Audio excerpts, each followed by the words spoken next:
اور جلالی نام میں آپ سب کو سلام۔ آج شام ہم میں سے کتنے لوگ ایسے ہیں جو شادمان ہیں، خوش ہیں کہ وہ خدا ان کے گھر میں اس کی حضوری میں موجود ہیں؟ کتنے لوگ ایسے ہیں جو یہ جانتے ہیں کہ ان کے گناہ بخش دیے گئے ہیں اور وہ خدا کی بادشاہی میں داخل ہوں گے؟ ہم خدا ان کا شکر ادا کرتے ہیں آج شام کے لیے، آپ سب کے لیے، آپ سب کی موجودگی کے لیے۔ Happy palm Sunday. سنڈے اور یوزلی پام سنڈے مسیحی کی زندگی میں ایک بڑی خاصیت، بڑی اہمیت رکھتا ہے، کیونکہ یہ وہ دن تھا جب ہمارا منجی بادشاہ کے دور پر یروشلم میں داخل ہوا۔ یسایہ نے جو القاب خدا یسوع مسیح کے لیے استعمال کیے تھے اس میں سے ایک یہ بھی تھا کہ وہ سلامتی کا شہزادہ کہلائے گا۔ پام سنڈے کا واقعہ چاروں اناجیل میں موجود ہے۔ یہ فلفلمنٹ ہے زکریا نبی کی پیشن گوئی کی۔ زکریا نبی جو کہ اسیری میں پیدا ہوا اور واپس آیا بابل کی اسیری سے ان لوگوں کے ساتھ جو ہیکل کو دوبارہ تعمیر کرنا چاہتے تھے۔ مخالفت کی وجہ سے ہیکل کا کام روک دیا گیا تھا۔ یہ اب لوگ بے بس، بے گھر، لاچار، تباہی اور بربادی کی راکھ پر بیٹھے ہوئے لوگ، زکریا ان کو امید کی ایک کرن دیتا ہے، انہیں خوشخبری دیتا ہے۔ اور خوشخبری کیا ہے؟ میرے ساتھ نکالیں زکریا نبی کا صحیفہ اور اس کا 9واں باب۔ پرانے عہد نامے کی یہ دوسری آخری کتاب ہے، سیکنڈ لاسٹ بک، اور اس کا 9واں باب اور اس کی 9ویں آیت سے: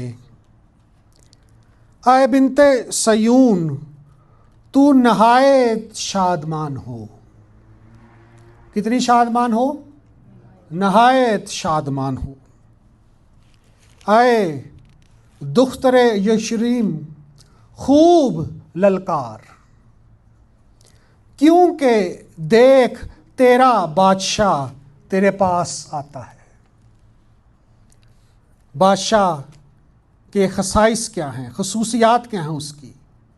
پہلی بات، وہ صادق ہے۔ دوسری بات، نجات اس کے ہاتھ میں ہے۔ وہ حلیم ہے اور گدھے پر، بلکہ جوان گدھے پر سوار ہے۔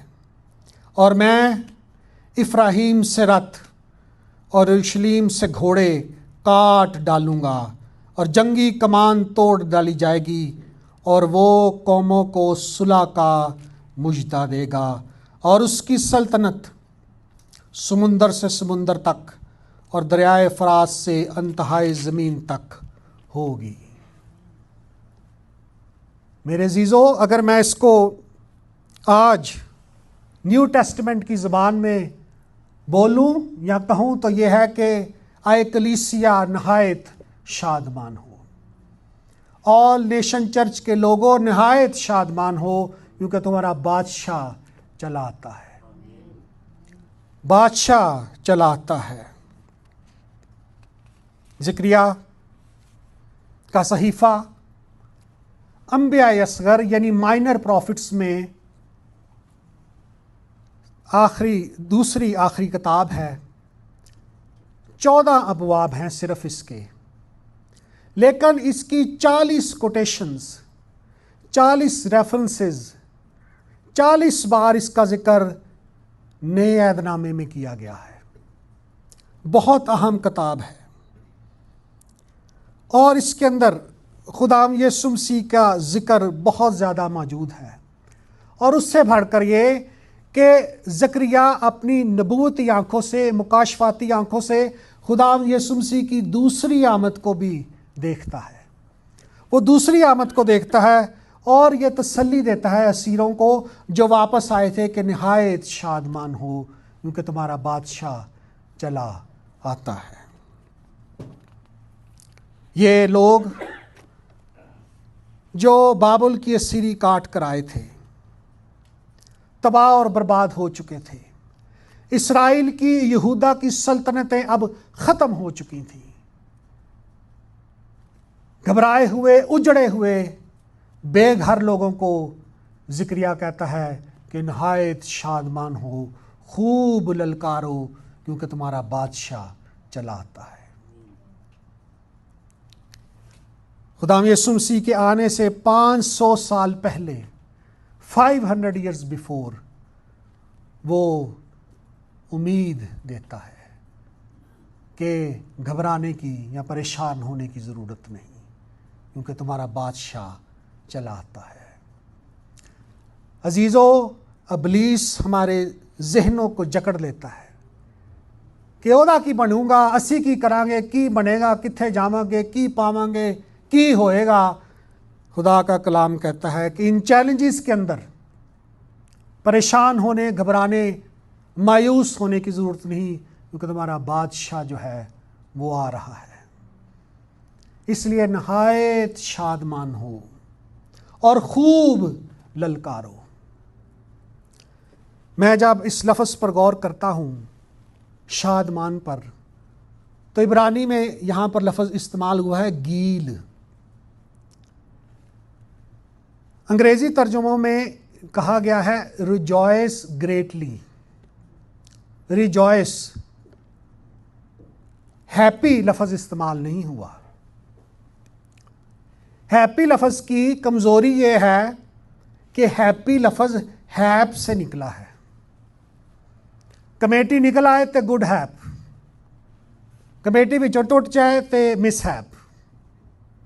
ہیپی والے لوگ، ہیپی لوگ، کبھی وہ خوش ہوتے ہیں، کبھی ان کے منہ لمکے ہوتے ہیں، کبھی وہ پگڑے ڈال رہے ہوتے ہیں، کبھی بہت افسردہ ہوتے ہیں۔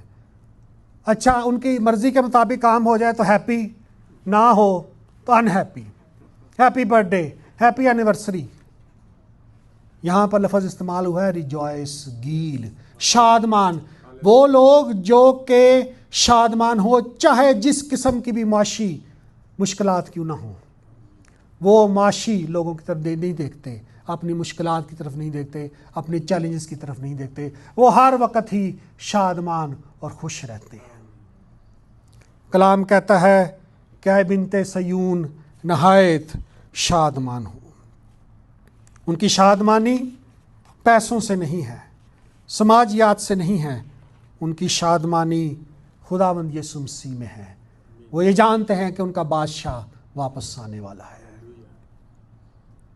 اس کے بعد میرے عزیزو، یہاں پر 3 باتیں آج شام سیکھنے کی ہیں۔ تیرا بادشاہ تیرے پاس آتا ہے، پرسنل ریلیشن شپ، ذاتی تعلق۔ یہ بادشاہ مجھے اور آپ کو نام بنام جانتا ہے، ہماری مشکلات سے، ہماری اندیشوں سے، ہماری لرزشوں سے، ہماری پریشانیوں، بیماریوں سے واقف ہے۔ وہ جانتا ہے کہ مجھے کس چیز کی ضرورت ہے، وہ یہ جانتا ہے کہ میں کس حال میں ہوں، وہ یہ بھی جانتا ہے کہ میں اس کو چھڑانے کی قوت بھی رکھتا ہوں، وہ بھی یہ بھی جانتا ہے کہ میں اسے بچا سکتا ہوں۔ وہ تمام چیزوں کو جانتا ہے کیونکہ وہ میرا بادشاہ ہے، وہ آپ کا بادشاہ ہے۔ دیکھ، تیرا بادشاہ تیرے پاس آتا ہے۔ پہلی خصوصیات، جو 3 خصوصیات میں سے پہلا پوائنٹ یہ ہے کہ وہ صادق ہے۔ ایسا بادشاہ جو جھوٹ نہیں بولتا، جس کے منہ میں مکر نہیں، جس کے منہ میں چھل نہیں، جو صداقت سے، راست بازی سے عدالت کرتا ہے، وہ صادق ہے، وہ سچا ہے، اس پر اعتماد کیا جا سکتا ہے، اس پر بھروسہ کیا جا سکتا ہے۔ صادق بادشاہ ہے۔ دوسری بات لکھی ہے، بڑی اہم بات، کہ وہ نجات اس کے ہاتھ میں ہے۔ جب بھی آپ بائبل کے اندر خدا یسوع مسیح کو بادشاہ کے طور پر دیکھیں گے، جانیں گے، تو ایک چیز بادشاہ کے ساتھ کلب کی گئی ہے، نتھی کی گئی ہے، وہ یہ ہے کہ وہ بادشاہ ہے جو نجات دینے پر بھی قادر ہے۔ نجات دینے والا بادشاہ، رہائی بخشنے والا بادشاہ، خلاصی دینے والا بادشاہ، مخلصی دینے والا بادشاہ، بحال کرنے والا بادشاہ، اٹھا کر کھڑا کر دینے والا بادشاہ، وہ بادشاہ ہے جو نجات دے سکتا ہے۔ کیونکہ میرے عزیزو، آسمان کے نیچے آدمیوں کو کوئی اور دوسرا نام بخشا نہیں گیا جس کے وسیلے سے نجات ہو۔ صرف ایک ہی نام ہے اور وہ یسوع مسیح ہے۔ کیوں؟ کیونکہ وہ نجات دے سکتا ہے، وہ نجات دینے والا بادشاہ ہے۔ میرے عزیزو، تیسری بات، وہ حلیم ہے اور گدھے پر سوار ہے۔ گدھا پرانے عہد کے اندر سلامتی کی نشانی سمجھا جاتا تھا۔ جب بادشاہ جنگ لڑ کر کسی شہر پر قبضہ کرنے کے لیے جاتے تو وہ گھوڑوں پر جایا کرتے تھے، تاکہ شہر کو پتہ لگے کہ یہ بادشاہ فاتح بادشاہ ہے جو چلا آتا ہے۔ لیکن جب بادشاہ صلح کے لیے آتا تھا تو وہ گدھے پر سوار ہو کر آتا تھا، سلامتی کی نشانی کہ یہ بادشاہ سلامتی والا بادشاہ ہے۔ یہ بادشاہ جہادی بادشاہ نہیں، قاتل بادشاہ نہیں، قتل کرنے یا قبضہ کرنے نہیں آیا، یہ سلامتی دینے آیا ہے، تسلی دینے آیا ہے، اطمینان دینے آیا ہے۔ میں اپنا اطمینان تمہیں دیے جاتا ہوں، جس طرح دنیا دیتی ہے اس طرح نہیں۔ ہمارا بادشاہ سچا بادشاہ ہے، ہمارا بادشاہ نجات دینے والا بادشاہ ہے، اور ہمارا بادشاہ حلیم بادشاہ ہے۔ ہمارا بادشاہ گدھے پہ بیٹھ کے آیا ہے اور فاتح اجل ہے۔ گھوڑے خالی آ جاتے ہیں، قتل ہو کر لوگ آتے ہیں واپس۔ ہمارا بادشاہ جو آتا ہے وہ فاتح ہو کر آتا ہے، فاتح اجل ہے۔ میرے عزیزو، پیشن ویک کے اندر نا، آخری ہفتے میں یہ جو چل رہا ہے، جو عیسائی ہیں، ہو بڑا ظلم ہویا، یہ سنتی ہے، بڑا ماریا، بڑا کٹیا، مارا پیٹا ہوا، شکستہ شخص۔ کلام کیا کہہ رہا ہے؟ اس کی پیدائش بھی بادشاہ۔ اس دور کے اسکالرز، فلاسفرز، اسٹرالوجسٹ جو 6 مہینے سے 2 سال تک کا سفر طے کر کر اس کی پیدائش پہ آئے، تو انہوں نے کیا کہا کہ وہ کاکا کتنے ازی کاکا ویکھن آیا؟ نو، جو یہودیوں کا بادشاہ پیدا ہوا ہے وہ کہاں ہے؟ اس کی پیدائش بھی بادشاہ، اس کی زندگی بھی بادشاہ۔ کہیں وہ طوفانوں کو تھما رہا ہے، کہیں وہ 5 سے 10 ہزار لوگوں کو کھانا کھلا رہا ہے، کہیں وہ پانیوں پر چل رہا ہے، کہیں وہ اندھوں کو آنکھیں دے رہا ہے، لنگڑے چلا رہا ہے، گونگے بول رہے ہیں، کوڑی شفا پا رہے ہیں۔ پیدائش بھی بادشاہ، زندگی بھی بادشاہ۔ جب مرا تو صلیب پر کیا لکھا ہوا تھا؟ یہودیوں کا بادشاہ، دیکھ تیرا بادشاہ چلا آتا ہے، یہودیوں کا بادشاہ۔ تدفین ہوئی، وہ بھی شاہی، رومی جب سلیب دیا کرتے تھے تو ٹانگیں توڑا کرتے تھے تاکہ یہ کو چھیتی جان چھٹے. اس کے بعد 4 سے 5 دن تک لاشیں سلیب پر لٹکی رہنے دی جاتی تھی تاکہ لوگوں کو سبق حاصل ہو. گدھ ان جسموں کو نوچا کرتے تھے. اس کے بعد جو کچھ بچا جسم رہ جاتا تھا اسے اٹھاتے تھے اور وادی جہوم میں ڈال دیتے تھے، جو یروشلم سے باہر جگہ تھی جہاں ہر وقت آگ جلتی رہتی تھی. خداوند یسوع مسیح کے ساتھ کچھ بھی اس طرح کا نہیں ہوا. یوسف ارمتیہ پینتوس پلاطوس کے پاس گیا، کہتا ہے مجھے یسوع مسیح کی لاش چاہیے. اور کلام میں لکھا ہے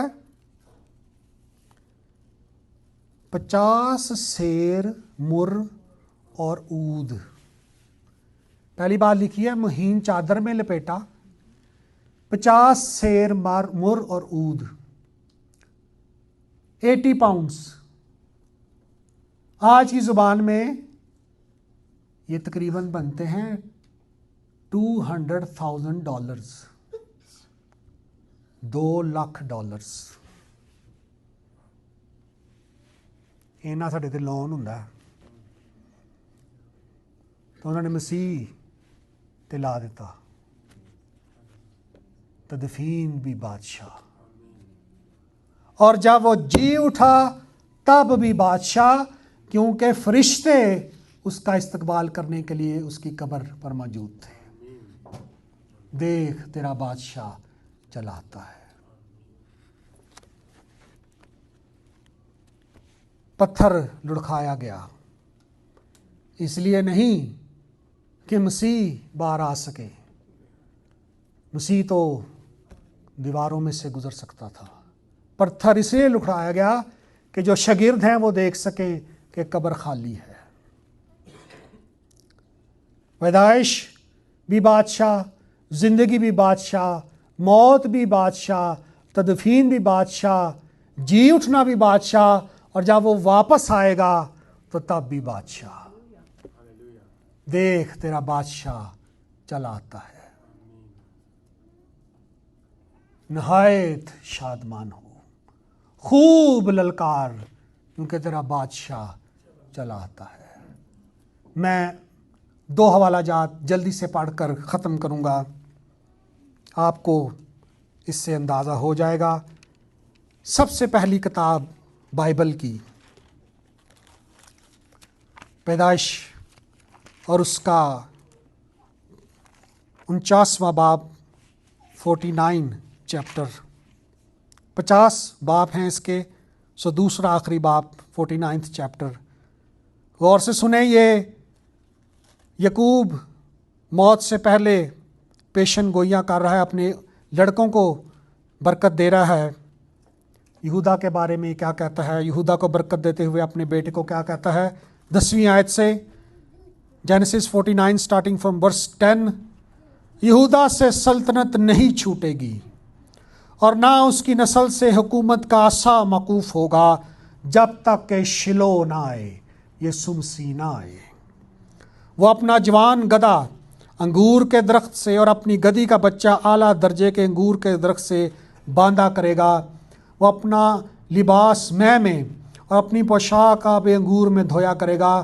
اس کی آنکھیں مے کے سبب سے لال اور اس کے دانت دودھ کی وجہ سے سفید رہیں گے.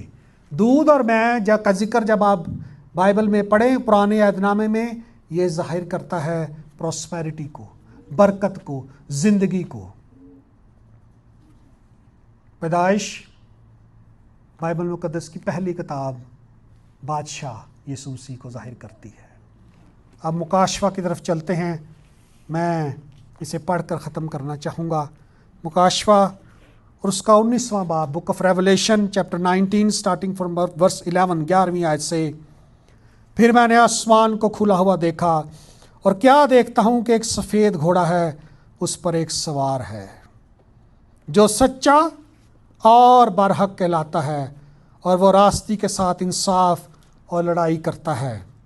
اور اس کی آنکھیں آگ کے شعلہ ہیں، اور اس کے سر پر بہت سے تاج ہیں، اور اس کا ایک نام لکھا ہوا ہے جسے اس کے سوا اور کوئی نہیں جانتا، اور وہ خون کی جھڑکی ہوئی پوشاک پہنے ہوئے ہے، اور اس کا نام کلام خدا کہلاتا ہے۔ اور آسمان کی فوجیں سفید گھوڑوں پر سوار اور سفید اور صاف مہین کتانی کپڑے پہنے ہوئے اس کے پیچھے پیچھے ہیں، اور قوموں کو مارنے کے لیے اس کے منہ سے ایک تیز تلوار نکلتی ہے، اور وہ لوہے کے عصا سے ان پر حکومت کرے گا، اور قادر مطلق خدا کے سخت غضب کی مے کے حوض میں انگور رو دے گا، اور اس کی پوشاک اور ران پر یہ نام لکھا ہوا ہے: بادشاہوں کا بادشاہ، خداوندوں کا خدا، ابتدا بھی بادشاہ، انتہا بھی بادشاہ۔ اے کلیسیا، تیرا بادشاہ چلا آتا ہے۔ آمین۔